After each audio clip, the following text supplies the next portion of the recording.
Hey, everybody, let's take a trip off the beaten path and talk about Star Trek. So we're going to be a little bit of an off-beaten thing. I think this will be on the podcast feed and everything. If not, we're on the YouTube. Welcome, everybody. I'm going to be talking to TrekFan4387, who's Bill. Bill, how are you? Really, really good. Happy to be here. Happy to be talking Star Trek as always. And first time on the Pensky file, so It's an honor, and thank you for inviting me on. No worries. I've wanted to talk to you for a while because when Discovery's on, and what you do is you basically poll the audience on Twitter. You put up a lot of polls and you ask for rankings and everything like that. So this discussion is going to be about ranking Star Trek and sort of putting building spreadsheets and stuff like that, which I do as well on the podcast, and you do obviously because you're collecting all this information, and I think it's fascinating. I usually get annoyed when Discovery is on and I see the results of the polls on Discovery and things like that.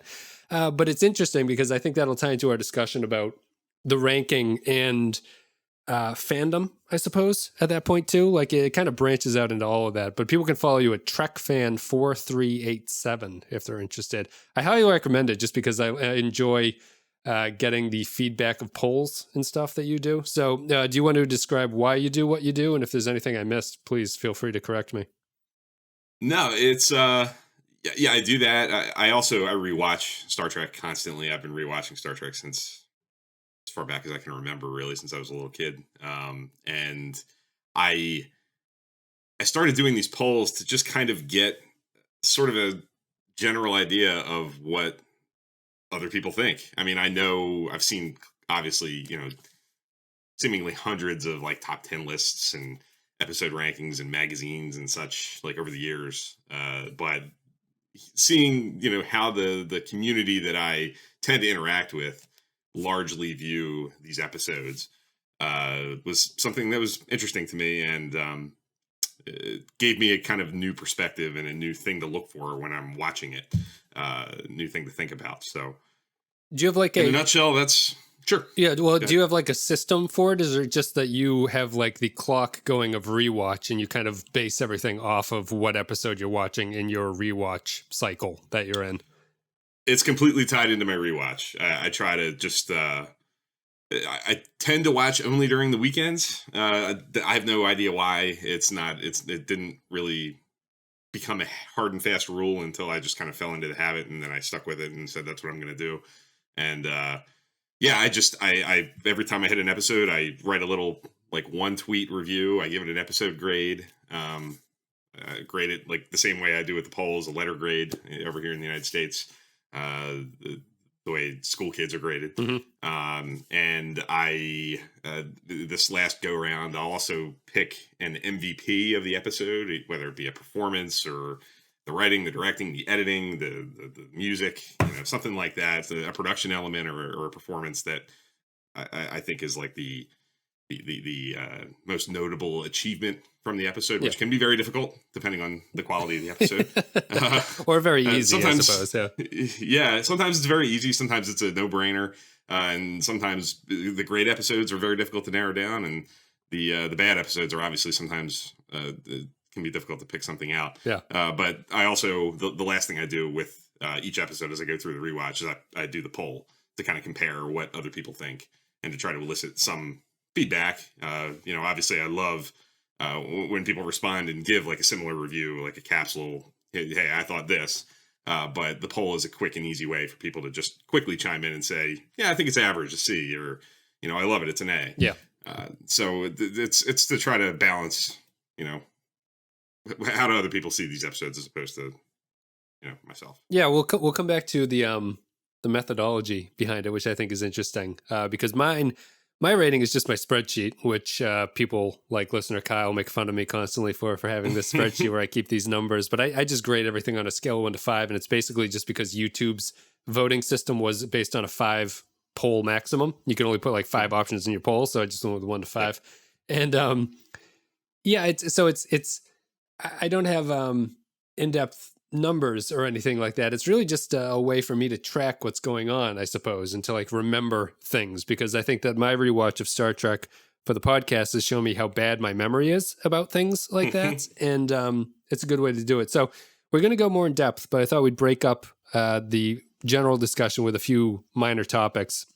And the first one's going to be our desert island question. If you had one season each from TOS, TNG, and DS9, just because we're up to only DS9 in the podcast, and I don't want to go beyond that, which do you take? So you get one episode, one DVD box set from each season of each show. So you get 3 DVD box sets.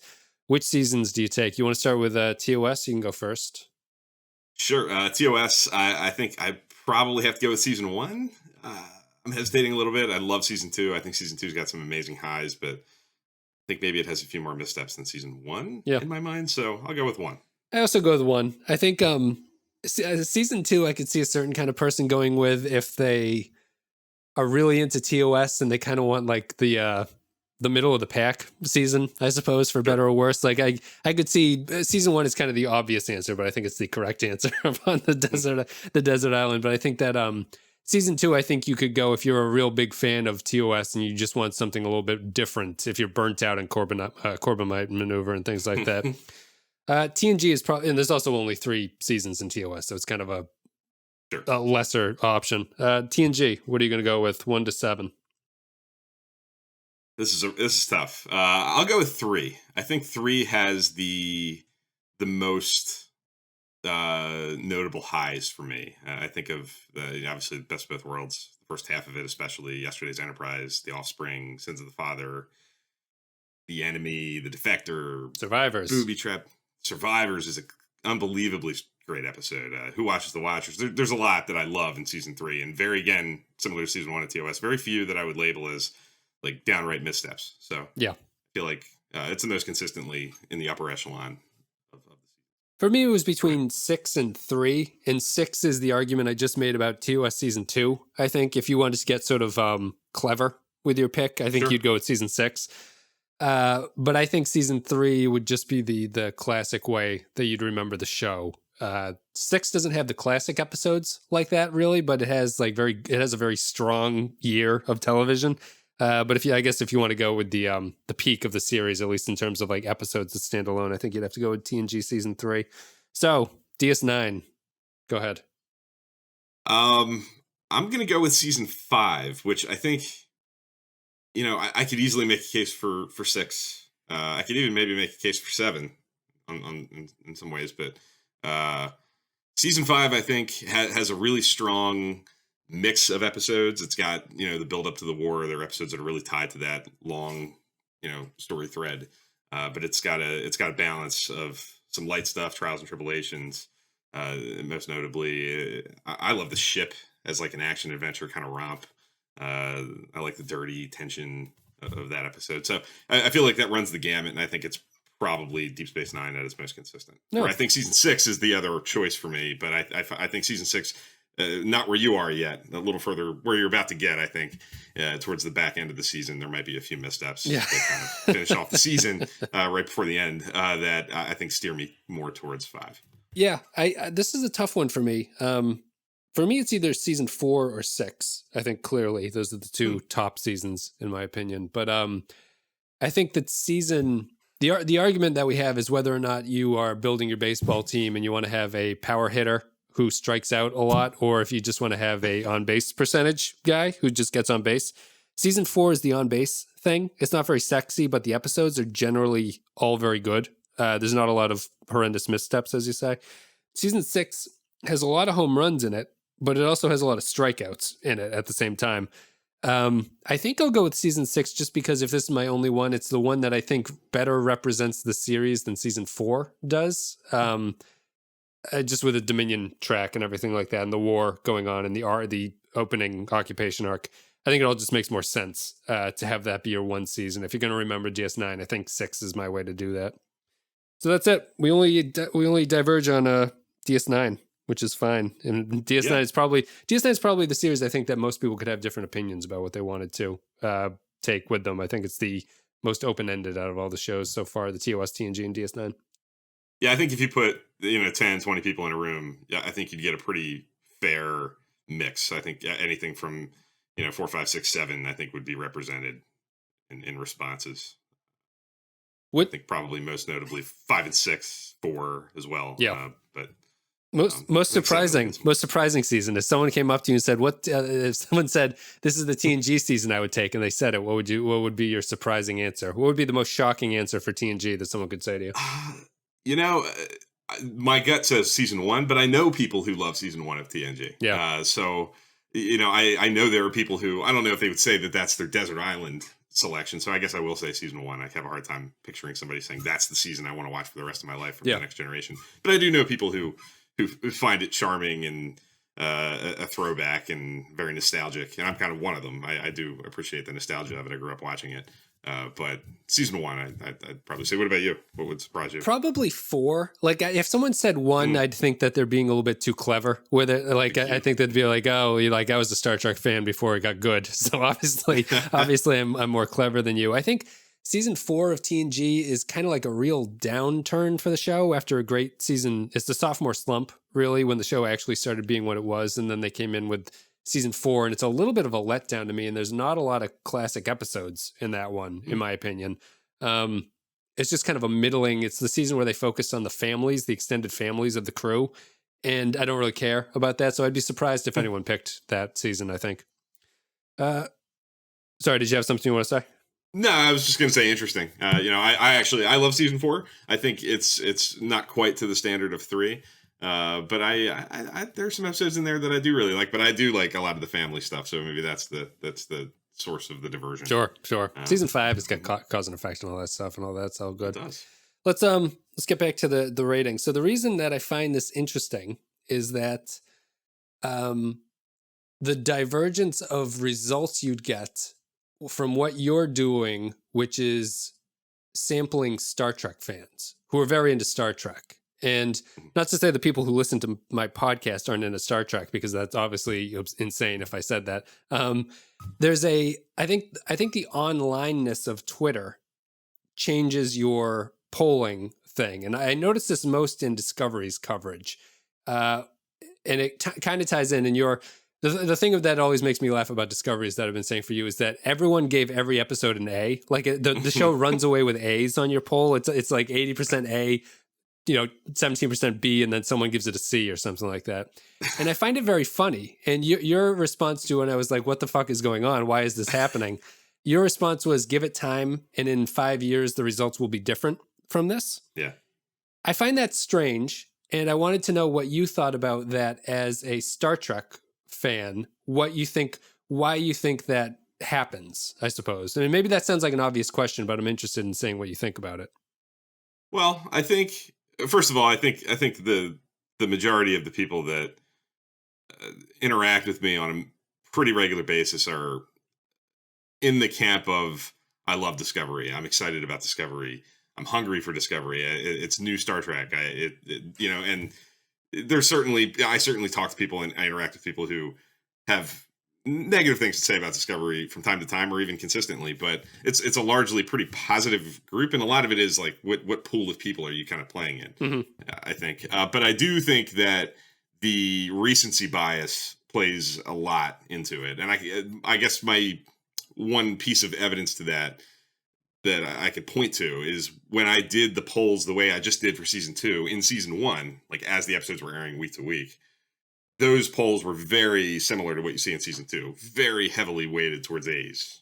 People loving every minute of it. You're talking about season 1. You're talking about season 1, yes. And then when I months later, maybe even closer to a year later, when I hit season 1 of Discovery in my sort of rewatch and hit it, after Enterprise and before TOS, and I assume as a reboot to get ready for season 2 of Discovery, I would think would sort of.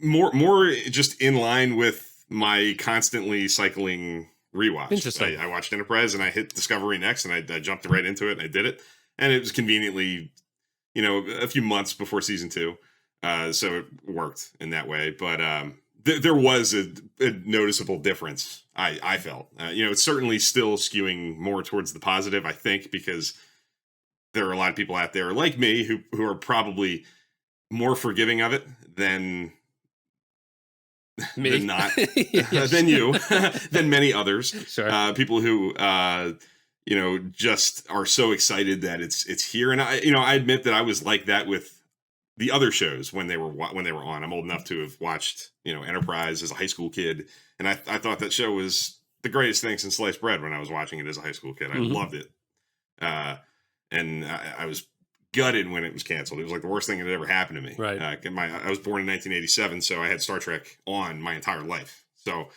I was consuming these shows as they were coming as a kid, and I tend to respond very positively in the beginning. And as I get away from it and I see them a dozen times over the years and watch them in context with everything else surrounding it, everything sort of settles into a sense of normalcy. Yeah. And I recognize that in myself, and I think I see that in the polling, that as I let months go by and I hit it again with the same exact poll, largely polling the exact same people, I think, in the grand scheme of things. Sure. They're much more down to earth. Certainly still skewed positive, probably more positive than even I would go. There were plenty of episodes of Discovery that, I'd go more into the C range or the B- range, or at least the B range. To clarify for me, I'm not saying that these polls should say F across the board. Like, sure, yeah. I think the question for me is, it's a runaway A. It's not even close, or it's not borderline where like there's the group of people who really love Star Trek and are giving it an A, and then some 50% give it a C, as like that was kind of an average episode of TV. It's really the runaway nature of it that surprises me, and it's funny because I don't see that in the general Star Trek feedback. So it's interesting to me that your group, and you get a good amount of votes on it. It's not like it's like 3 people who are like, and I'm looking at results from like 3 people voting on a poll, and I'm surprised by the results. But sure, if you get a decent amount on it, I find it interesting that it's probably the way that we're watching this for the podcast. I find myself having to be extremely critical about these things. And I think that I'm just kind of it's unusual, I think, to watch TV critically, which is interesting to me. Like, I think a lot of people, and particularly for Star Trek, just kind of like to watch it and have it on, and they're happy if it's on. Yes. And I find that I can appreciate that, but at the same time, you shouldn't be voting. I'm not telling you what to do, but at the same time, I'd have a hard time voting on a poll. I don't think you need to be like, pass some kind of test to vote on this poll or anything. But I find it interesting that you're going to give it an A just because it exists, I suppose, would be the way to look at it. Yeah. I don't know if it's, I don't want to put words in people's mouths, and I'm sure everybody has a different reason for, why they vote the way they do. But I think people get caught up in the moment, and the positives are sometimes very surface level and easy to consume and easy to recognize right off the bat if you're really hungry for it, and you're caught up in interacting with people online that are also talking it up and loving it. And that's the other thing I guess I would want to point out about these polls that we're kind of talking about here. They're often posted. I typically would, the show obviously, season 1 was airing on Sunday nights. Season 2 was airing on Thursday nights. I would typically give it like 24 hours and then post the poll on Friday. Right. So a lot of times this is within 24 hours of people watching it. They've only seen it once. And I certainly would readily admit that the people that I typically interact with are overwhelmingly positive about Discovery. And I know that there's a wide range of opinions of Discovery in the fan base and in the internet bubble. But I, for whatever reason, maybe it's because of how I talk about Discovery and how I do my thing, I don't tend to have many interactions with some of the other type. Yeah. If you follow what I'm saying. I do. But one thing I do want to kind of point out, that the way you watch Star Trek, trying to watch it with a critical eye to represent your opinions on the podcast, I totally recognize that. And that's actually why I do what I do in a nutshell.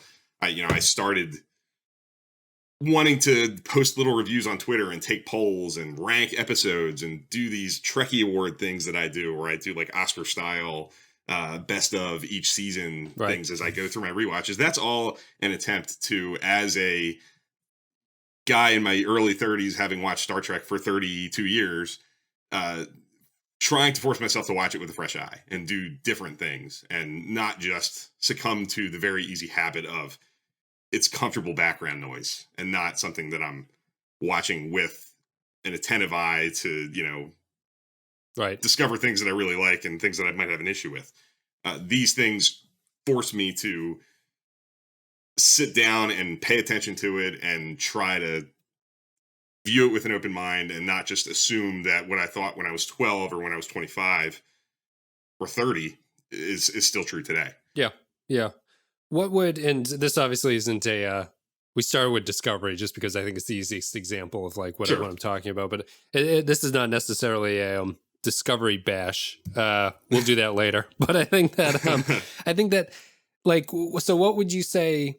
Do you have a methodology to the rating system? Like, I find it helpful to say that for me, a 5 is this, a 4 is that, a 3 is that, in terms of sort of my reaction to it as I'm watching, just so I have some sort of like landing space to understand why I think I should grade something that way. Do you? So you're either just finishing or in the middle of TNG season 1, right? I just finished it, so I'll be doing season 2 very soon in the next week. So do you have a set of rules that are like when you're voting for these things, are you voting against other season 1 episodes, Star Trek as a whole, or TNG as a whole, or like some kind of rate this according to this kind of framework? You know what I'm saying? I don't have a really well-defined framework.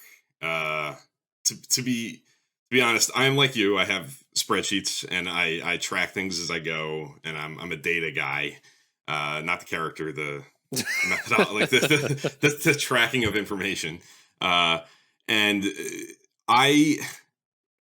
when I finish these rewatches, I have when I watch everything, I have a ranking from 1 to 700 and whatever it is at that time, top to bottom, all shows put together. That I do. I place each episode one at a time, and especially as I'm going with the rewatch, and there's more context in that list, I tend to first look at that, try to pinpoint where I want to put the episode, and then that kind of tells me what kind of rating it is, what kind of ballpark it's in. Yeah, I try to kind of let that guide it. How does it compare to other episodes that are in the same ballpark, and where does it fit? But it's the standard stuff for the most part. An A is an episode that, like a solid A is an episode that I love to the point where I can kind of pop it in at any time. I'd be proud to show it to somebody as representative of why I love Star Trek. It's got qualities in it that speak to what I love about Trek. Yeah. An F is something that I feel like is very problematic, very difficult to find anything positive to say. Other than it's Star Trek and the characters that I love and the settings that I love are there. Sure. That's kind of the baseline that's there no matter what. And just kind of, I think of it like a school thing. If I was a teacher and I was grading a paper, a C is average, a B is good, not great. An A is great, a D is below average, an F is a failure. Yeah. And I kind of try not to overthink it, but I try to let that episode ranking system guide it, and where I put the episode is where it fits, and that's the grade it should get. Sure. And I think that the reason that I'm interested in talking about this is that there is a lot of there's a common critical thing. A lot of critics do this thing where they refuse to give letter grades to things, which I sort of understand and I sort of don't understand at the same time. Like, I understand that you want people to read the actual review and not just click on the thing and see an 87 and go, okay, it's better than this 86 and whatever that means. I can understand that. At the same time, I find the ranking of things to be more eye-opening than sometimes the review can. For all the shit that list videos get on YouTube, and I have a couple list videos because people do them because they get clicks, but for all the clicks that they get, there is something instructive in seeing a top 10 list from somebody because you get a sense of where they are. They can talk about those 10 episodes without telling you an in-depth opinion about what they think about Star Trek, and you kind of understand where they're coming from. You can also tell if they're putting any thought into it at the same time, because it's easy to just copy paste a list and be like, this is my list. These are the 10 best episodes. But when you see a list that has a couple weird ones in there, you're like, oh, this person actually thought about what they're doing. And I can see what their general opinion is about it. I guess those couple weird ones probably speak to and identify the sort of fan that person is. Like, what makes that person tick? What do they love about it? If this person clearly loves time travel, right? Exactly. Sure, exactly. Yeah. And I think that's like that. So I guess what would you have any argument against this criticism that the ranking of things and the rating of things is not a proper way to watch Star Trek or anything like that? I would push back against really anybody trying defining, what the proper way to watch Star Trek is. I think whatever works for, who's doing it and who's consuming it, is fine. I see both sides. I do see the argument that would say that, ranking things is like you said, an attempt to get attention, get clicks, get people talking, without necessarily a lot of substance. Yeah. No work put into it. Yeah. Right. Yeah. And theoretically anybody could do it. And yeah, I definitely see that as a potential criticism, and well-founded in a lot of cases.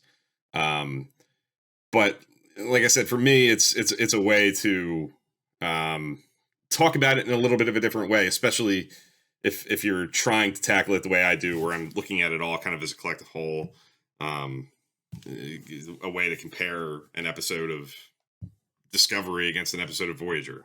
It's kind of putting it all into context and trying to look at it from a fresh perspective. It works for me. Yeah, it seems to generate some. Oh, sorry, I didn't mean to interrupt. But that's a good. It's a good jumping off point, actually.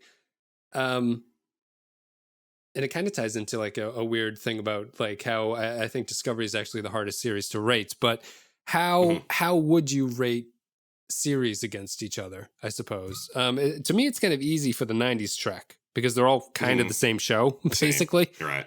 Exactly. So it's easy to say that this is very similar to that. And something that Discovery drives me a little bit crazy. It feels like we're going off in Discovery tangents, but Discovery is the show that or the exception that proves the rule almost for me, where I see one of my hardest takes for Discovery that people always say is that the show would be better if it had 24 episodes in a season. And I just strongly disagree with that. In my opinion, the show would just simply have double the amount of stuff that it's doing now, which wouldn't amount to anything better. It's not that the show is running out of time to explain what it wants to do. It has too much stuff in the amount of time that they're trying to do. So if you doubled it, they would just double the amount of stuff on it. And I think that rating it against the other series is difficult for that, because I think you came out with Discovery rankings where you ranked the episodes of Discovery, and I tried to do that for season 2. I tried to keep like a running tally of how I would rank the episodes. And for Discovery, I only remember the standout episode and maybe the worst episode of the season. I don't even remember the worst episode of season 1. I definitely remember season 2, but I don't have because of the serialized nature of it, I don't have a standout. And I think that it's weird that I have standouts for other serialized shows. So it's not a serialization problem. It's the fact that Discovery's episodes are very similar to each other, in my opinion, and not in a good way. So how do you go about rating Discovery, or have you noticed anything with Discovery compared to the other shows that I think are a little bit easier to do this kind of system with? Well, the other shows are certainly easier to handle. I feel like I know them better.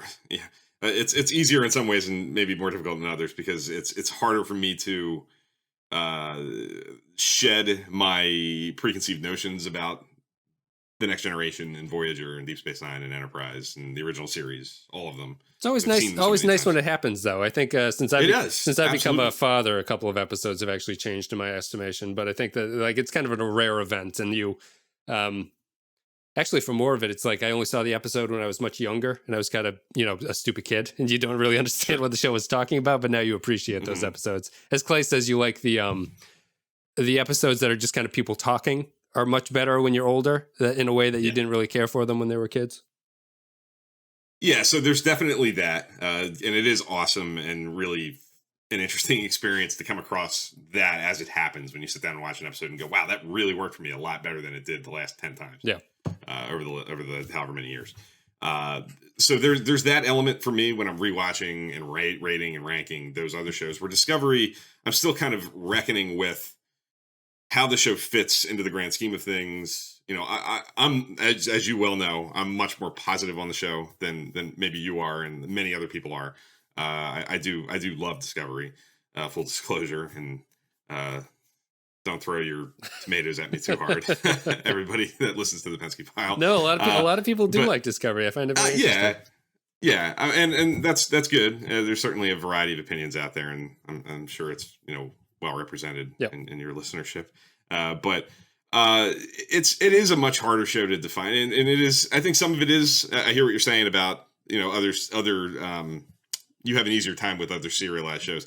For me, I'm actually not a huge TV guy outside of Star Trek, so there aren't I don't have a whole lot of experience watching other serialized television, and what I do have experience with, I find a lot of the same issues with Discovery. I do have a harder time picking out individual episodes and poking holes in an individual episode, and not thinking about it as a greater whole, like the way that the season is telling the story. Yeah. There are a handful of shows, Mad Men I've watched, and Downton Abbey I've watched, things like that. But I can't very easily pinpoint episodes out of those shows. You remember moments, right? I remember moments. Yeah, that's what it's all about. Yeah, moments. Maybe a highlight episode, like you were saying. With Discovery, I actually do. The thing that I kind of, maybe you've heard me say it on the show I do on YouTube, Trek Live. Why don't you just plug that right now, I guess, so people know that they can go check it out. Sure. Yeah, I do a YouTube show with a friend of mine, Dan. It's usually on Saturday or Sunday mornings. We just go live on YouTube and talk Star Trek. It's very casual. It's very laid back. We usually have a topic. We always have a topic, but very kind of relaxed, and we have all the positives and negatives of doing it live. We struggle with technology sometimes, and it's not always totally clean, but we get to have some neat interactions with people like the Pensky File, Wes. Yeah, you guys. The only problem I'd have is you need to do that kind of stuff during my workday so that I can actually watch things like that. And the Saturday mornings are a very difficult time, I think, for people. But you guys need to take the day off from work, obviously, and just do things around. Yeah, we struggle with the time zone issues. He's on the West Coast. I'm on the East Coast. He's newly married. I have a busy life myself. So it sometimes can be difficult to find that live time that works for everybody. But it's an ongoing challenge. But we love doing it when it works. When it works out, it's really, really fun. We have some cool conversations, and we get a wide variety of people that kind of pop in and out. But yeah, that's what we do. Trek Live on YouTube. But I've talked about this on that show quite a few times, that I actually find that the Discovery episodes are certainly very, very serialized, but I don't have as much trouble with identifying the episodes as like somewhat not episodic, but they have enough individual characteristics for me that I can do it to some extent. It's not easy all the time, and it takes time. I'm still reckoning with, especially the back half of season 2 of Discovery. I feel like if I closed my eyes and I redid it again, as compared to what I did a couple months ago when the show was on, it very well may look very different. Yeah. I'm still reckoning with how I feel about a lot of things at the back end of that season. But I don't have a terrible time. I don't think I have as much difficulty with it as you do. Interesting. I'm not going to, I guess the proof here would be I quiz you on what happens in each episode. I think I could probably pass. That'd be interesting. I'm not going to do that. That's another show, maybe. What that actually means is I cut out you successfully doing it, and I don't want people to listen to it. There we go. Yeah, I think that the just getting back to the ranking aspect of it, and the sort of like the rating aspect of it, I do find it to be one of the things that I find, perhaps the thing that is driving my sort of weirdness about Discovery for you, is that when we do this, right, there's about 175 episodes in each of the 90s series. There's like 80 in the TOS series and everything like that. One of the listeners on Discord was just like, what is the percentage of good Star Trek to bad Star Trek? And I defined a good episode as what I would give it like a 4 or 5, where a 3 is just kind of an average episode, and you wouldn't say that's a great episode or anything. And it's pretty low, actually, across the board. So the startling thing to me is for how many episodes of TV they put out. A lot of them are not particularly good, in my opinion, anyway, for how we're looking at the series. And to see them be rated more highly and more consistently highly is kind of interesting to me. And I think that the biggest takeaway I take away from the show is that it's a different era of TV, opposite of Discovery. There's just so many episodes, and a lot of them are not very good. It's the Futurama has a joke where they talk about, do you remember the original series? It's like, yeah, it was a show with like 80 episodes, and there's about 12 good ones or something like that. Yeah. And I kind of agree with that, and that's been an interesting thing that I picked up. I don't know how you feel about with endlessly rewatching them, but do you notice that, or do you think it changes anything about the series for you? Particularly with DS9, I think one of our listeners, I think his name is CL, or however you pronounce it, CIEL, always says that DS9 functions best for him as a curated show. When he watches it through, he watches about 70 episodes, or he or she watches through, it's about 70 episodes. Yeah. And I can see that for DS9 as we're doing it now. I don't see it for the other series, which is maybe the reason that DS9 is so specific. But I guess I was just wondering your take about things like that. Like, after you've seen these so many times, what do you do with the bad episodes? Or not even the bad episodes, the twos in my world that are like not so bad that they're enjoyable, but it's like, what the hell is this? Why am I watching it? Right. For me, it would be, I guess the equivalent would be like the C's and below. Season D's, yeah. Yeah, Season D's. Deep Space Nine certainly, I think, is probably the show that lends itself most to a curated watch, because it has elements of serialization. There's a thread that you can kind of whittle down, and there are episodes that you can easily cut out, where the other shows are completely essentially one-off. So like, where do you could curate them if you wanted to, but there would not necessarily need to be a rhyme or reason to it. Right. It's only just to save time to do it, as opposed to DS9. I feel the DS9 story can be improved through curation, where the TNG, you're not improving it. You're just kind of saving people time from watching them bad episodes. Yeah. Yeah, indeed. I guess if that's the approach. But for me, I think maybe because of sort of my story with Star Trek and the way that I grew up with it being like, I always kind of say that aside from my parents, the thing that made me who I am the most is Star Trek. It's like the clear biggest influence in my life outside of my mom and dad. So, and it's been that way since I was in a walker, bouncing around the house, bumping into furniture, and rushing to the living room when I heard the Star Trek the Motion Picture theme come on. Yeah. Your parents leaving you with a babysitter as they go off to the Star Trek convention in Vegas or something? Yes. Like, as a 5-year-old taking VHS taped off of TV episodes of The Next Generation to my grandparents' house for the weekend when my parents go on vacation. And that's how I'm going to entertain myself at 4 or 5 years old. So, like, for me, because I grew up watching it as constantly, I maybe it's being more forgiving of it. Maybe it's easier for me to just kind of envelop into the world of it. It's easier for me to kind of just roll with it and accept it for what it is. This is why I try to do the ranking and the rating, to try as hard as I can to put a critical eye, like some degree of a critical eye, because it is an uphill battle for me. There's so much nostalgia and so much memory associated with every inch of this franchise for me that it's exceedingly difficult to not just ooze in how much love I have for every inch of what it has to offer. Sure. And so for me, and because of that, I think that basis is why I don't do curated watches. I've watched Star Trek many, many times, and I'm the type of person that struggles mightily with going to the shelf and going, which one do I want to watch today? And kind of pulling down a box set and putting on the Doomsday Machine kind of randomly. Right. Or pulling down, and I'm going to say, I'm going to watch Darmok tonight. When I watch Darmok, I tend to watch it after I watch Redemption, because that's what's in order. You know what I mean? Like, I hit it in the order, and I really only tend to watch Star Trek in bulk. Yeah. Like, I don't really watch them as one-offs, and I don't bounce around very much.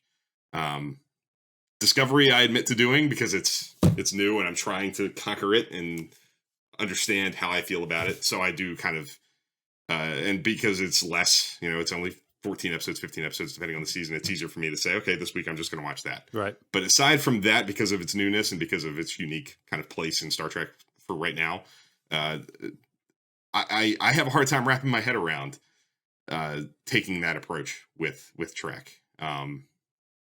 So I don't dispose of episodes very often. I watch Code of Honor every time I watch Star Trek. Yeah. If that makes sense. I'm probably the opposite. Like, Well, actually, I have a question for you. Actually, let's do one of these ratings, and then we'll go back to my question about that. Don't let me forget. Just say, remember that question you were going to ask. I'll remind you. So let's say let's rank the TNG main cast characters. There's 10 of them. It's the people who had their names in the opening credits. So there is just randomly, it's Worf, Data, Riker, Picard, Troy, Crusher, Wesley, Yar, Pulaski, and LaForge. There's 10 of them. A brutal assignment, by the way. It's very, very difficult. Yeah, I had the difficulty with the. I don't have difficulty with the top 4. I have difficulty with the others, sort of. But how about? Okay. Do you want to go first, or do you want me to go first? I'll go first. Do you want me to work my way up, work my way down? Any preference? What do we want to do? Let's bounce back and forth quickly, and then we'll see where things stand. I'm going to write yours down as you do it, so that I know what we're talking about in comparison to each other. So, okay. Why don't you go with number 10? I'll go with Yar for my number 10. Yar's 10. My number 10 is Wesley Crusher. So what's your 9? I'll go with I'm going to call an audible and go with Wesley Crusher. It's different than what I wrote down, but I'm feeling good about it. That's Wesley. My number 9 is Yar. So we're basically sticking around. How about your 8? I'll go with Pulaski. Interesting. I've got Crusher up there, so you're going to put Pulaski. 7. Troy. My 7 is Troy as well. We're united there. 6. LaForge. Oh, interesting. Jordy's there for me, too. Number 6. Number 5. Riker. I got Pulaski right there. Number 4. I'm going with Crusher. Beverly Crusher. Oh, wow. Crush. All right. Dr. Crush. Number 3.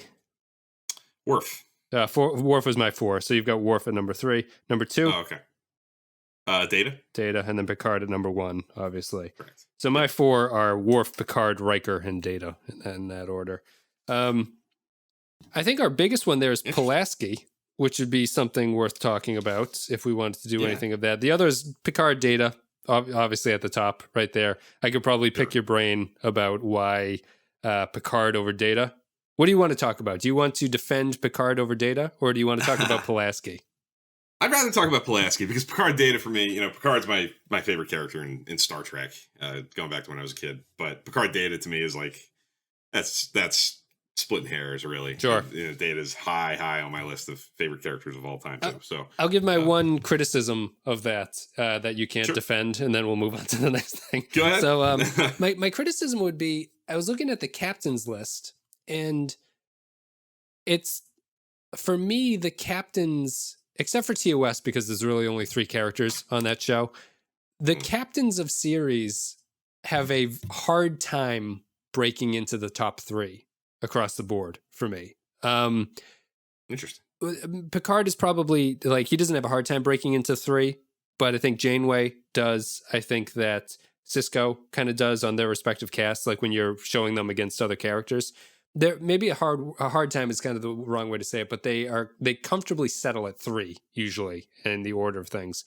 Fascinating. And from the recent TNG rewatch, I think the listeners will remember that one of my takeaways was that I was unimpressed with Picard as a character in a way that I misremembered him culturally, I think. I was more impressed with Kirk, interestingly, than my memory was of him. But let's talk about Pulaski, and then we'll get on. So you had Pulaski at 8. I have her at 5, which is fairly high, I think, for me. Why do you not respect Pulaski enough here? Well, I don't dislike Pulaski nearly as much as many do. Do you think she's overrated as a hated character? I think she is overhated. Yes. Sure. I think she gets too much flack. I think there are the positives that I would kind of throw Pulaski's way is I think she relates. Obviously, by my placement of Crusher, I do like Beverly Crusher, and I like the dynamic of Picard and Crusher. That's necessarily go anywhere. That's the other thing I'll talk about there. So you're obviously doing it as you do this.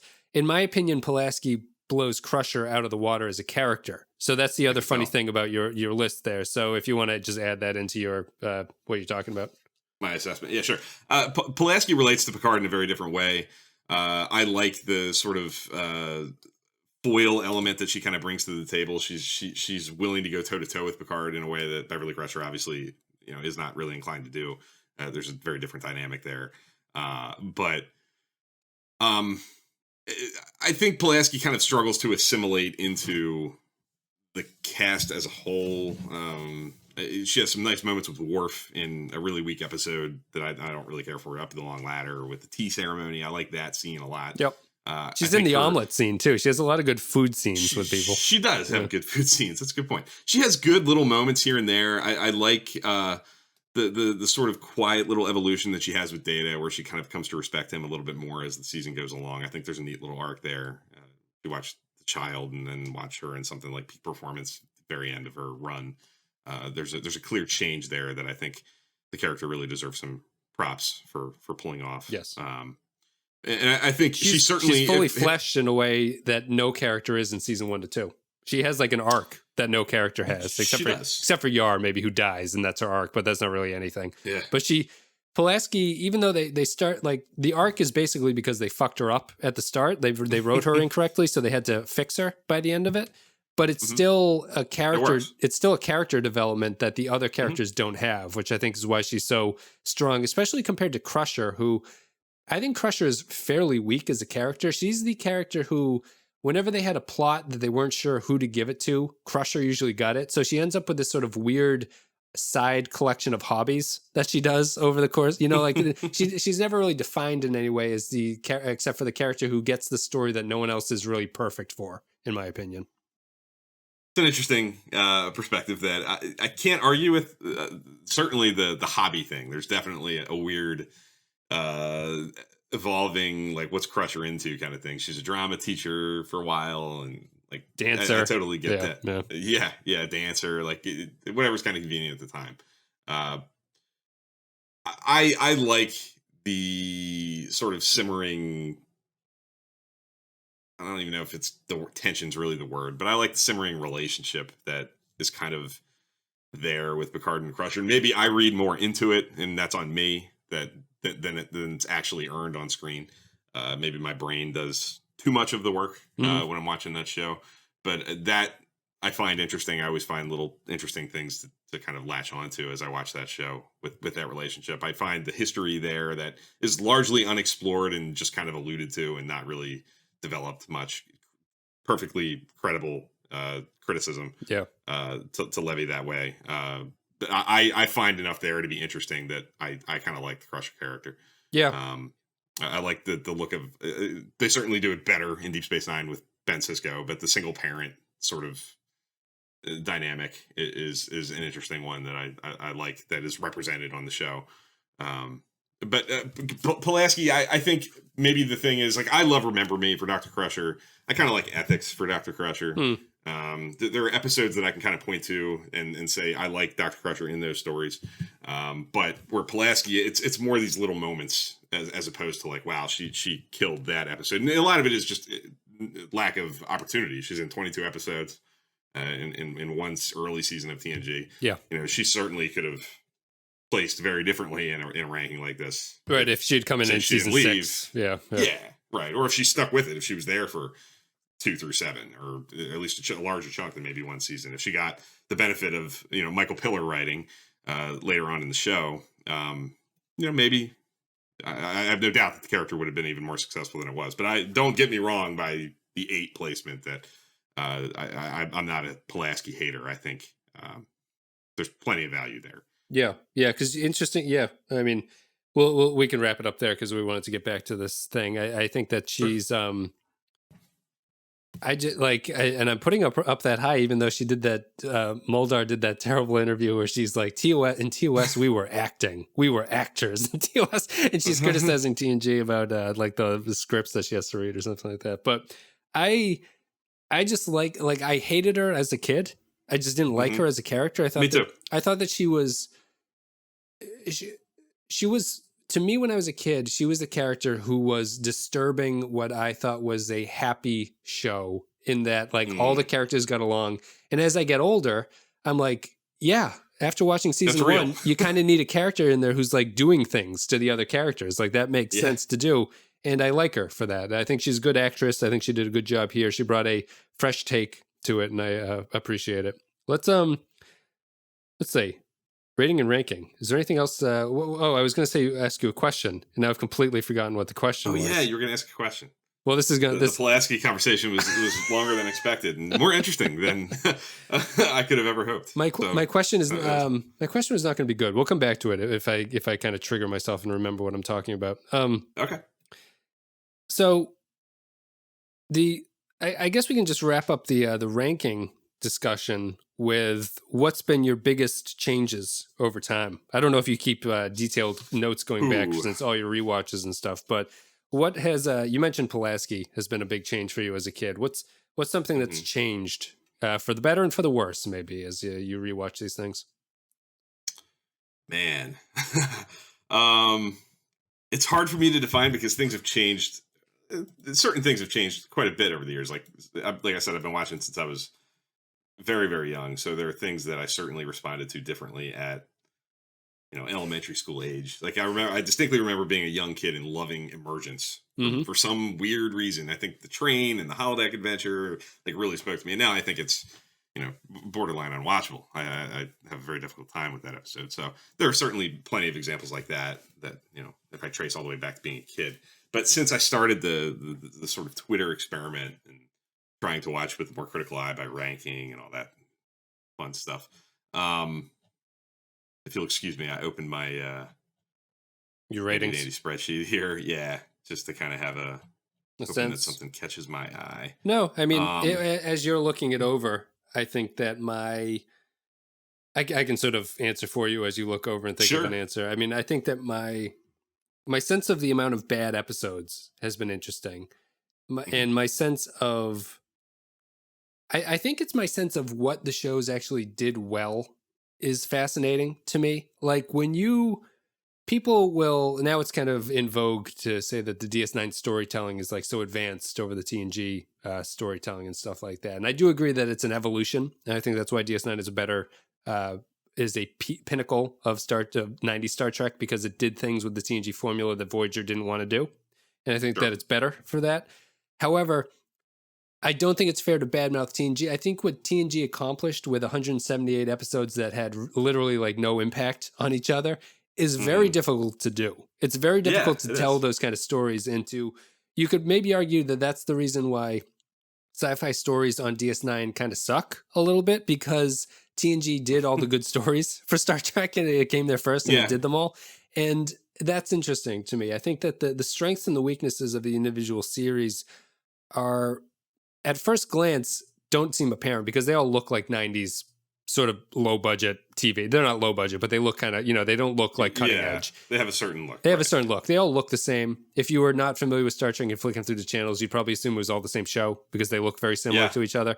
But I think that once you dive into this insane project of watching all the Star Trek episodes, you do pick up on the difference, and they're very interesting differences. So that's kind of the best change for me. Yeah, I think you're absolutely right. I think in some ways, I would be able to, I think there are certainly episodes of Deep Space Nine later in the run, particularly, that take sci-fi concepts. I love Children of Time, for example. There are episodes that have a more science fiction. Yep, Visionary is a good one. The O'Brien one. Visionary is a really cool one, yeah. But I think your point is very apt. That it's not really in Deep Space Nine's wheelhouse to do those kinds of stories, where it's very much more in TNG's DNA to be playing in that space, and Voyager's DNA to even kind of be playing in that space. Yep. Where Deep Space Nine is chugging on all cylinders when it's kind of not doing that.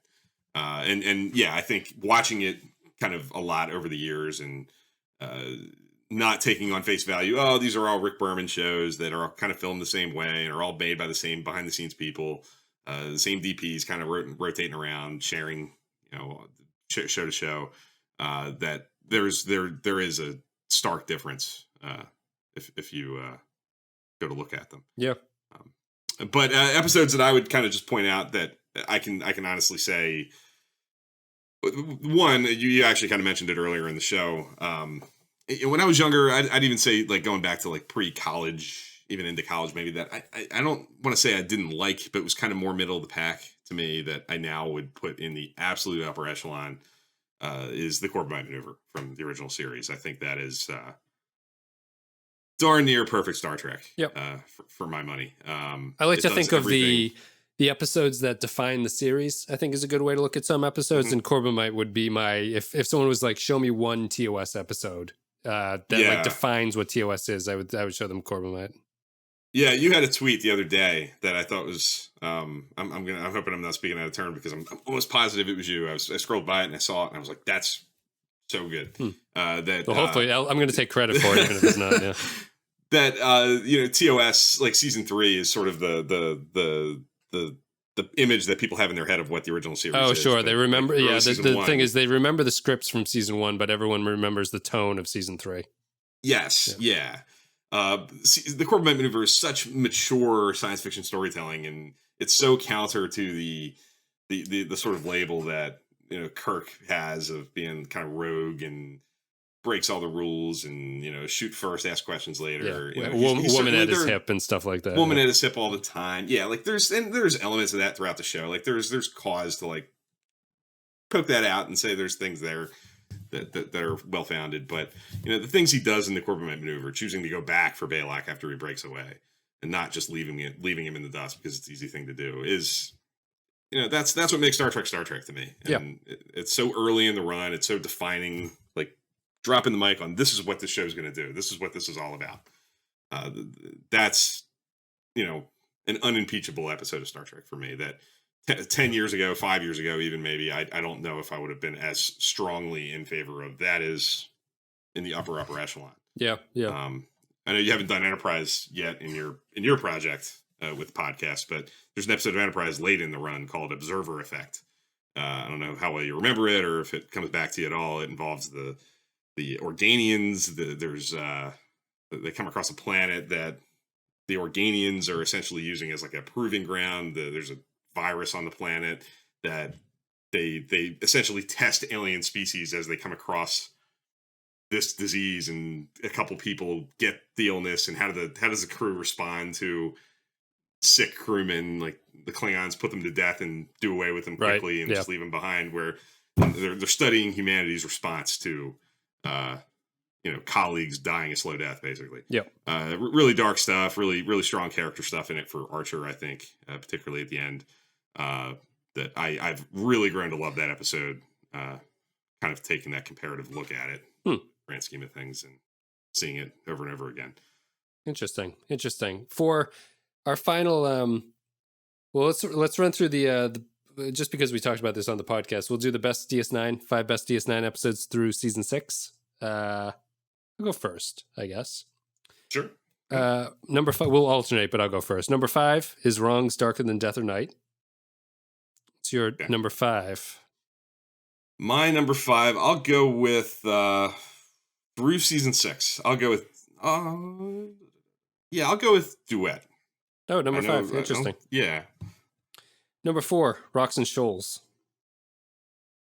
I'll go with The Visitor. Number 3, Pale Moonlight. Number 3, I will go Trials and Tribulations. No, interesting. Number 2 for me is Duet. Number 2 for me is Far Beyond the Stars. Number 1 is Visitor. Number 1 is In the Pale Moonlight for me. Interesting. All right. Yeah. I mean, a lot of crossover. Do you have a decent amount? Do you have a sense of when we started the podcast? We always my sense of the DS9 top episodes is that they don't stick out the way the TNG episodes do. If you are sort of looking at an episode list, it's harder to remember the best DS9 episodes, I feel. TNG kind of obviously sticks out to me, which are the good episodes, and DS9 is not that way just because of how it was built and how they constructed the show and everything like that. Like for me, number 5 on DS9 so far, it could be a lot of things. There's not a hard line there. I went with Wrong's Darker Than Death or Night because we watched it recently and I thought it was great, but it's really good. It's a tough episode to place there, and you feel surprised that you placed there. But I think Visitor for me is clearly the number 1 DS9, just because I put a lot of stock in the emotional aspects of these episodes. Like a lot of the really great episodes, I think are really emotionally affecting, and that doesn't always happen in Star Trek. And I think The Visitor is a good example of that. But Pale Moonlight is obviously your number 1. We just talked about that. Do you want to give your quick and dirty for Pale Moonlight? Yeah, to me, I think it is the most, maybe it's the most quintessentially Deep Space Nine to me. It plays in the gray area. in the most interesting way that I think Deep Space Nine kind of prides itself in living in. I think it does. You guys talked about it on your episode. I listened to that one fairly recently because it just came out from the time we're recording this. But I think your co-host mentioned that the structure of that episode is really sort of unique and is a real asset to that episode's success. And I couldn't agree more. I love, and it's something that, like your co-host, is very often problematic to me, like kind of operating in that flashback kind of space, telling the story through flashback is sometimes not the easiest thing to pull off. Where you're clunkily trying to hide what you're talking about for some reason. Yeah. Right. And it often comes across as like just sort of convenient and things come out at just the right time. Like it just can be like nails on a chalkboard to me in a lot of ways. Yep. Very writerly. You can see the script in that case. Yeah. Very much so. But I think, as you guys pointed out, the way having it not be like a debriefing and like a casual conversation with somebody, it's Sisko like pouring his guts out in a personal log that I think he probably knows he's going to delete at the end of the day, that he's doing it for his own benefit to kind of work it out in his head and not really to save as any kind of official record. That works for me. That's a really unique, cool thing. And it does stand out to me on those kinds of levels, the structure, the kind of all in on the gray area and playing in the dark space Deep Space Nine kind of allows them to do. I think those traits make that episode kind of stand out as like a sort of beacon of this is Deep Space Nine operating on all levels, completely taking advantage of its premise and capitalizing on the long running story threads that have built up to that point with the Dominion and the desperation that's kind of coming, from that. Sisko's decisions and Garrick's decisions have kind of been earned by the 6 years of history that we've spent. To me, it's sort of the crowning achievement of Deep Space Nine. But I love what you said about the Visitor being unique in its own way from the emotional standpoint. And my question to you would be: just out of all the Star Trek you've watched, is the Visitor like the most emotionally poignant, successfully, emotional episode of Star Trek that you've seen? Yeah, the most manipulative one. I'm joking, but is it? The Visitor's tough for me because the Visitor. What I realized this run through of the Visitor, because I had not seen it since I've become a father, is that the Visitor's greatest strength, I think, is the fact that Sisko doesn't want Jake to find him, which I think is like the saddest aspect of that whole story. And it's something that I didn't really realize when I was younger, what was going on there. And I think I have a more appreciative feeling for it. My top emotional Star Treks would be Visitor, Sarek, Inner Light. And I'm just going off what we've seen. TOS has no real emotion to it, so that's like it's very operatic or epic in its emotion. And DS9 probably Duet or something. So I do tend to very highly rate emotional episodes because I think I rank Sarek a lot higher than a lot of people. But yeah, I think Visitor is probably. My wife doesn't watch Star Trek, but she watched Visitor with me just because I asked her to, and she was crying at the end, like in a way that she normally doesn't because she can't take Star Trek too seriously, but she was really affected by that episode. So I think it is. I think I would have, this is a long way of saying I think it is probably the most affecting emotional episode of Star Trek particularly for some people, I think. Yeah, I think it throws some pretty heavy punches that land. And I'm not a parent, so I can't speak as a parent, but I totally hear what you're saying. If as a parent, once you're kind of in that emotional space, you kind of look at the Ben Sisko half of that episode totally differently. Totally differently. Yeah. It's easy for me to look at it as it's Jake's story. It's Jake, dealing with losing his parent, but not really losing the parent. It's bad enough when you lose the parent, but when you kind of know they're still there, kind of, and there's hope. I mean, not really. Yeah, it's sort of I would imagine the allegory there would be losing a child to something like drug addiction. Like you just can't you keep fading out of their life in a way that you can't help them, and all you can do is just see them falling apart through the years. Right. And I think that's what it's playing off of, and I think it's really effective. Yeah, and you might get a little flash every few years of what you know. Yes. Like there's just enough there. There's just enough of like a tug there and enough of a leash that keeps you from completely disconnecting. Yeah. Yeah. It's, I think all those things are why you can show it to your wife and she can have the emotional reaction to it like anybody could, you know? Let's, I guess we'll wrap this up. I've got a couple questions here. We can spend a little bit of time. Unless you're pressed for time, just let me know. No, we're good. So I came up with just kind of a couple random topics that we can close out on. Thank you for talking about ranking Star Trek, obviously, and all that stuff. And you guys can check them out at Twitter, Trekfan4387. And there's a YouTube live show. There'll be a link down below in this video or podcast blurb. So, great. My question, the first one is, what question would you ask the other? So you ask me, I ask you, regarding Discovery, because we're not getting off the Discovery train just yet. So not gonna let me off the hook. So do you want to go first? I don't know if you're prepared with a question. It's okay if you're not, or I can just ask you. I kind of do. I can't say that I like scripted one, but I kind of knew the sort of question that I'm curious to ask. Sure. So let me ask you first, I guess, and then maybe that'll form something for you. If Discovery was not Star Trek, right? It was just called Discovery, and it had no trappings of Star Trek. Would you watch it? That's a tough question to answer. You know, if I can't say that I probably wouldn't, but that's not to say that I wouldn't like it. I don't watch. Sure. You don't watch like The Expanse or anything like that, right? No, I spend I see a lot of movies. I'm in a movie theater a lot of days a week. I see a lot of stuff. So that's where a lot of my Star Trek is sort of the anomaly from a TV perspective. But I totally see where you're coming from with the question. If the story was the same thing, but without the Star Trek trappings, you know, I have a hard time even kind of envisioning that, because so much of what Discovery is playing with sort of the Star Trek continuity, the Star Trek canon. The Burnham character is so identified with the Sarek family and Spock, and what you kind of what your own baggage is with that character and that family coming into it. It sort of plays with me, at least. Yep. I have a hard time wrapping my head around the idea of it operating as a non-Star Trek show, and what it would look like if you took away the Star Trek trappings. But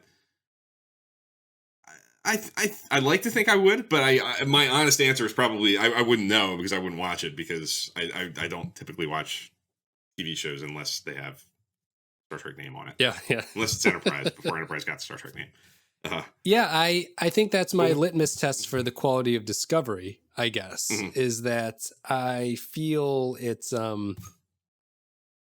you don't feel you would watch it if it didn't have I would have given up halfway through the first season. I think I would have been like, what is going on? I don't understand any of this. I think that and that's not to say I'm not one of these people that's like, it's not Star Trek. It is Star Trek. It's got it in the name. That's all it really takes to be Star Trek, is to have the brand associated with it.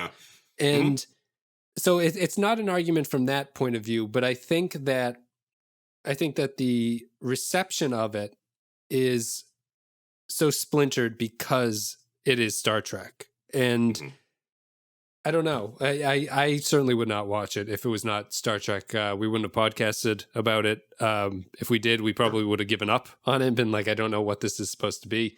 But as you say, it's very difficult to pull it away from Star Trek because, and I think that's not a point in its favor, it relies so heavily on referencing Star Trek that it exists only in that universe, and it doesn't make sense in a lot of other universes. Yeah, I guess a question that I would ask you, and this is kind of offshooting from this a little bit.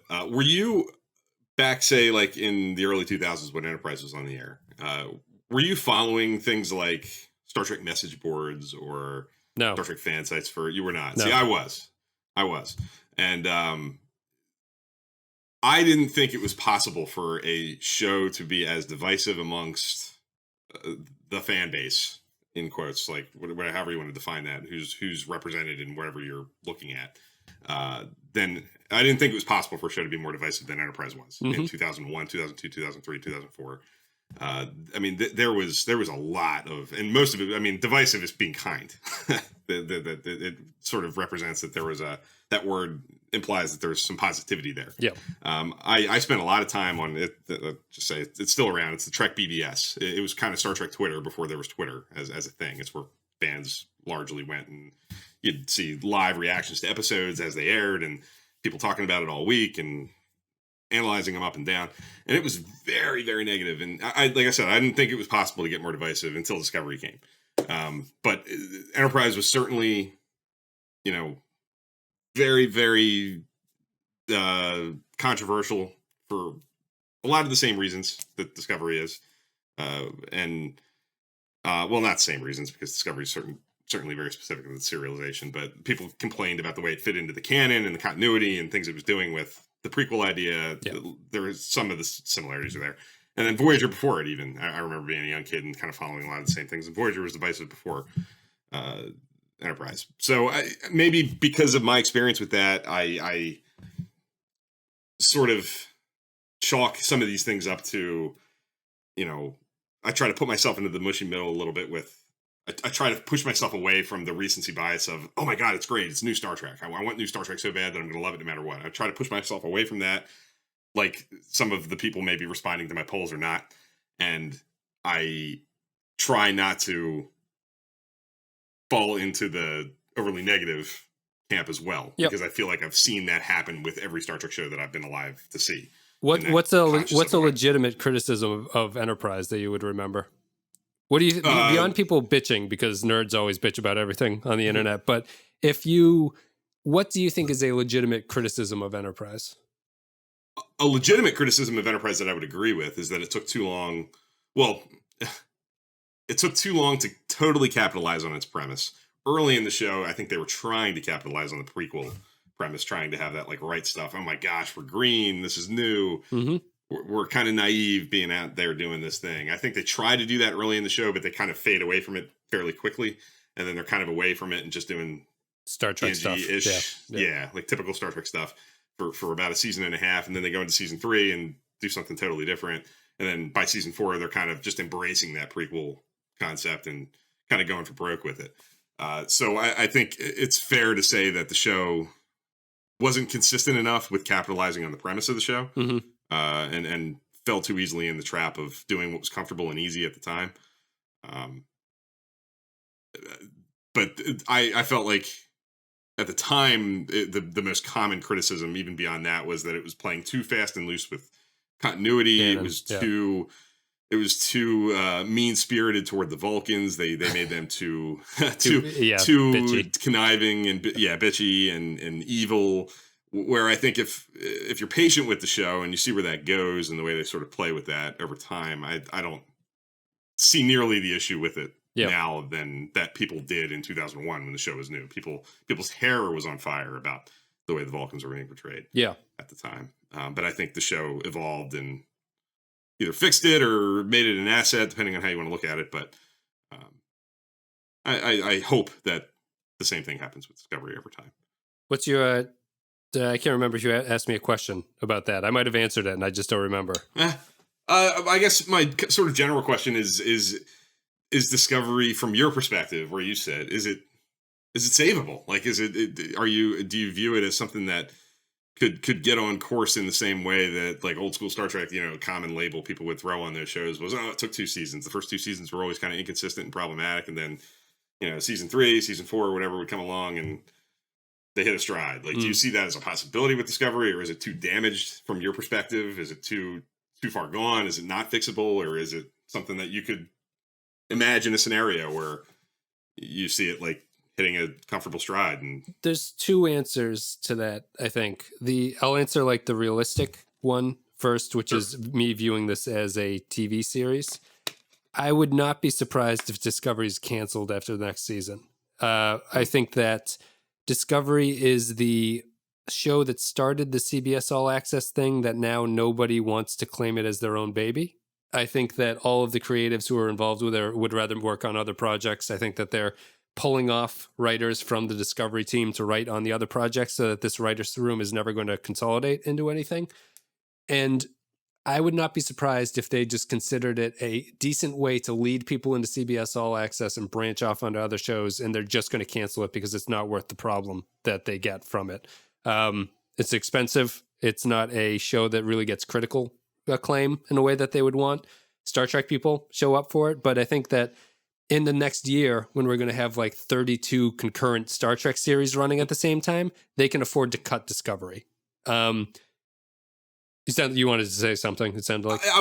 Yeah, I'm sorry. I was just going to say that I think you could be onto something. I remember not too long ago, somebody, it might have been Kurtzman even, who slipped and said something like, well, the Section 31 show that's being developed is sort of being conceived as something that would run, after the third season of Discovery. Yes, he had a weird thing about it'll run after Discovery ends. And so you're assuming Discovery's ending fairly soon. Yeah. Right. So I think that could certainly be true. And I do definitely get the sense that, some of the writers that have been with Discovery since the beginning, the ones who haven't left, in the chaos that was there for the first season and a half, some of them have kind of, it seems like, been splintered off to go do Picard. Kirsten Beyer seems to have gone off to do that. Yep. Section 31 pulled the other two. Yeah. So there is definitely maybe something there that Discovery is getting ready to wrap up, and things are going to get splintered off into other directions as they develop other things. So you could certainly be right there. If you were telling me that you're giving me the show right now and you're saying, do you think you could save this? Not that sounds pretentious, but like if I'm operating under the sense of like what's best for the show going forward, how do we do this? I see no reason that Discovery can't be saved. I think that they've removed an albatross from around their neck by getting out from under TOS and the prequel nature of things. Fuller stuck them there and then left, and apparently he had no apparently he was just bitter about this anthology. I'm just assuming what he's thinking, but apparently he's just bitter about this anthology thing, and he just gave up without a way to fix continuity. And I don't even really care about continuity that much. Like I just find Discovery's continuity egregious in the sense that it's like, well, you're coming up with all these problems that I have to waste my entire season thinking, how are you going to fix this? And then at the end, you just go, yeah, no one wants to talk about this anymore. So hands clean. Like we fixed the problem, guys. Don't worry about it. I don't really buy that. But bumping Discovery into the future where it can't impact anything and the spore technology would actually make sense in the future is fine with me. They need to totally fix how they tell stories, and maybe they can do that. But outside of that, I think that the series is perfectly salvageable. I don't know if it would be interesting, but you can certainly turn it into something. I don't think it's not broken in the sense that it just cannot be. It's not broken in the sense that the idea is bad. The idea is fine, but they need to settle in and do something with the concept that they've built around it to this point. Yeah, I do think there's an opportunity by putting him in the future. It does certainly remove the chain around their neck, like you said, of the having to exist so close to the same space as TOS and all the problems that kind of brings from the way people perceive it and the things people expect to see and don't expect to see. That's what I'd like to show. That's what I'd like to show the people complaining about Enterprise, back in 2003. You'd be like, you guys think this is bad? Like, wait till you see what's going on here. It's the argument I have for when people finished watching Game of Thrones and they were like, that last season was the worst thing I've ever seen. I was like, you guys need to watch 2 seasons of Discovery to figure out, like, Discovery does everything that Game of Thrones did poorly. It just does it for its entire series run. It's very interesting. Didn't mean to interrupt, and I'm getting a negative. No worries. What was I going to say? I had something I was going to say. Yeah, it's fine. I was going to say that for the first time in really Star Trek's history, they're going to a place with this third season where you can honestly say, like, I have no idea what that even means. I don't know what it looks like. I don't know what kind of possibilities it opens up. It's even like when Discovery was coming and it was like all these new people doing it and new era of TV on Trek. Like, you still kind of, it had to be a certain thing, like, because of where it was being set. This is the first time Star Trek's ever kind of gone to a place where I sit here and I don't even know. I don't even know what to think about. To expect, like, it's completely a blank slate, which I think could be something that could really play to its favor and maybe give some folks who have had a hard time with it up to this point maybe a fresh lens to look at it through. Not to forgive the first 2 seasons for people who have struggled up to that point, but maybe give it a different leg to stand on. Right. Even Voyager, which is like, we're sending them across the galaxy. There's totally different. It's like it's still people with a headpiece on talking to them in English. It's still contemporary, like it's still operating in the same universe, basically. Star Trek this is just such a Yes, it never felt like I don't know what this is going to be. Like you kind of knew what it was going to be. Yep, that's a good point. Discovery could look totally different. Everything, not the ship, but the show could just look totally different. They can do all kinds of things. Yeah. Let's talk Picard expectations briefly. Are you excited? That's a little bit of an obvious question, but are you? What are you looking forward to, and what are you terrified of? I'm looking forward to getting back to post Voyager, post Nemesis, like getting to explore that space in the Star Trek universe, getting the opportunity to revisit not just Picard. I mean, we obviously know 7 of 9 is going to be in it, Data's going to be in it in some capacity, however that's going to work. But just being in a Star Trek space where a lot of the stuff that I'm the most nostalgic for from that 24th century era is very much in play again. It feels like it's been a long time. It has been a long time. It's been, how many years has it been since 2002? 17 years since we got Star Trek that was kind of able to just wear it on its sleeve and go that way and play in that space. You know, with Enterprise, they had to operate as a prequel, and there was this whole list of things they couldn't do. And in Discovery, obviously, sort of the same thing. They had to tie their hands behind their back to do a bunch of anything. Yeah. And then even the Kelvin timeline stuff, there's things that it gets uncomfortable because of where they're setting it. So I'm most excited about being back in a place where the world is kind of their oyster again, and they can go in any kind of direction they want to and not have to worry about previous continuity. Yeah, I'll do my excited for, and then we can move into the trepidation stuff. Sure. I'm most excited just for, as you're talking about, from a production standpoint, this makes more sense than Discovery ever did. Because if you're trying to build this universe in a new show, there's no reason not to set it in a time period where you can easily pull in actors from other series that people are going to latch onto. And not that you heavily involve them or anything, but like there's a advantage to being able to show the TNG and DS9 actors who are 20 years older at this point. And there's a way that you can develop their stories, and it's a springboard for stories. You can build off of what you know about those characters. Discovery doesn't do that because you don't know anything about these characters, and the pace is so lightning fast that you don't learn anything about them. That's the best thing about the Picard series, I think, is that it's going back into that world where all of that kind of building is possible. The other good thing is that I think Patrick Stewart is obviously incredible as an actor. I like the episode order. I think there's only 10 of them, which is the right thing to do. The destruction of Romulus, which seems to be weighing into things, is a nice way to bridge the Kelvin and this timeline together. Agreed. That like, there's no reason not to do that. And all of that is very good. My only trepidations would be a couple minor ones. I don't like the number of guest stars that are popping up constantly. There's like a new name every week about someone's going to have a scene in Picard. I'm fearful that the show could potentially just become Picard bumping around into old people who have a couple scenes with him every once in a while. I don't want that. And I'm also the biggest threat to this is that Kurtzman was involved in breaking the story. And Kurtzman, if you just look at his IMDb, is someone who is built to make things like Discovery. He believes strongly in emotional swells and action in a way that he's fundamentally not he's paired with Abrams, but Abrams is fundamentally a better storyteller than Kurtzman is. Mm-hmm. Kurtzman does not really seem to understand or want to work with character stuff. He believes in melodrama more than anything else. He believes in sort of soap opera-y swells of emotion and grand proclamations and then big explosions. And it's devastating to storytelling because you end up with Discovery stuff, which is we need to get to all these plot points that are big swells. However you get there, it does not matter. And then when we get there, we're going to have horrible scenes between Ash Tyler and Burnham where they hug and cry, and we don't know who the hell these people are.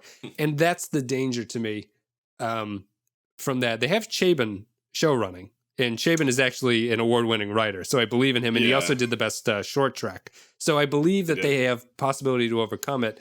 Kurtzman still being involved is problematic to me. And the scene that sums it up, I think, is in the trailer when the girl is doing kung fu on the stairs. Is like that's what I'm most frightened of, I think. Too much of that. Yeah.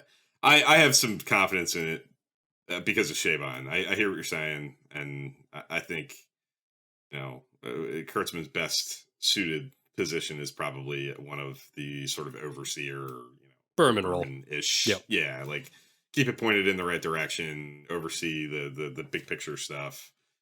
By all means, be involved in like post-production. The post-production side of things, that's what Rick Berman did. He was always involved in the editing and the scoring and things like that. Knock yourself out, do all that stuff for sure. But I do think his strength is not in necessarily like the show running capacity. But Michael Chabon would seem to be, although he's never done anything like this before. He's a novelist, by trade. But that's certainly a. He's worked in movies too. He's done movies and he's written scripts, but he's certainly not show run. I don't think at any point in time. Yeah, now I've heard him say that in interviews. I think at the Comic-Con panel that he was on, he said a couple of times like just the amount of writing. Had that on his mind a lot. He just kept saying that, like, yeah, it's 10 hours. And I get the impression based on the way he was talking about it that, his hands are on probably every script. Yes. He may not be credited on them, but I'm sure he's putting out a lot of work. And I'm not a big believer in experience in those kind of roles. I'm not a big believer in experience in general. Like, I don't really care. Like, people want to complain about Michelle Paradise taking over as showrunner for Discovery. It's like, fine. Just do a good job. What do I care if she hasn't done this before? Right. And I feel that way for Chabon, who I think has a little bit more experience and kind of understands what's going on as a novelist. But we'll see. I'm excited for it anyway. I'm much more excited for Picard than Discovery Season 3. I'm excited for both, but I'm very excited for Picard. Does that have a release date yet? Is it 2020? Not specifically 2020, early 2020, I think is the best way. All right, I think we're supposed to finish DS9 by then, so that should be good. Last thing to talk about. So after we finish DS9, what would be your recommendation for what this podcast covers? Should we do Voyager? Should we do Enterprise? Should we do something else? Because we have not gone in chronological order on this show. We started with TNG, then we did TOS, and now we're on DS9. Yeah, part of me says... The way I didn't really get into this, but when I rewatch Star Trek, I tend to overlap. Like, I watch it the way it aired. So I'll watch an episode of DS9, then an episode of Voyager. And one of my favorite things about doing that is just kind of looking at these two shows as two things that are like running coherent, like right up against each other. So, watching these two episodes aired the same week. And they are, like we were kind of talking about earlier, they're so distinctive in their own ways, but they're so similar in others. Deep Space Nine and Voyager spent so much time running against each other. I kind of like the idea of you guys running right from Deep Space Nine into Voyager and kind of looking at them as sort of, brother sister kind of. Yes, the relationship that they have. It may kill us. Yeah, that's the problem with doing. It may kill you. It's killed many podcasts before getting to Voyager, I think. My argument for Enterprise would just be that it's shorter and you can get through it more quickly. It's true. True. I'm not making some grand proclamation about what we're doing. I'm just kind of floating this idea to people who are listening to this and wondering what we're going to do. I don't know yet. We're going to say. But it would be, I can understand what you're saying. I wonder if I just don't know. What would be your case for Enterprise? Why would I do Enterprise instead of Voyager? Well, I love Enterprise. I've loved, like I said, Enterprise. Enterprise was on the 4 years I was in high school. So I have a lot of memories associated with Enterprise, and I've always been a big defender of it.